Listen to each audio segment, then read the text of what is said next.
أعوذ بالله من الشيطان الرجيم. بسم الله الرحمن الرحيم. هل أتاك حديث الغاشية؟ وجوه يومئذ خاشعة عاملة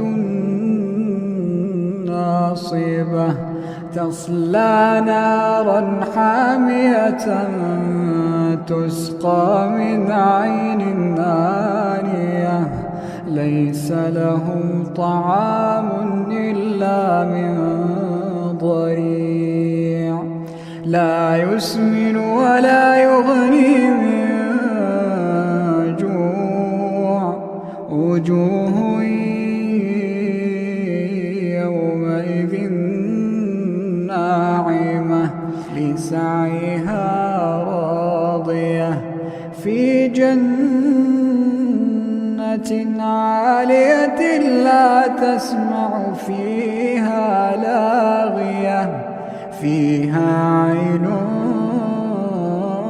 جارية فيها سرر مرفوعة وأكواب موضوعة ونمارق مصفوفة وزرابي مبثوثة أفلا ينظرون إلى الإبل كيف خلقت وإلى السماء كيف رفعت وإلى الجبال كيف نصبت وإلى الأرض كيف سطحت فذكر إنما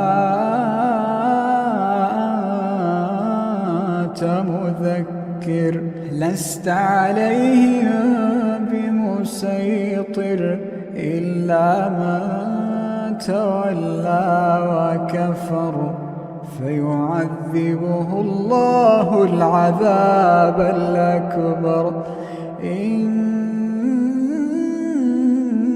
إلينا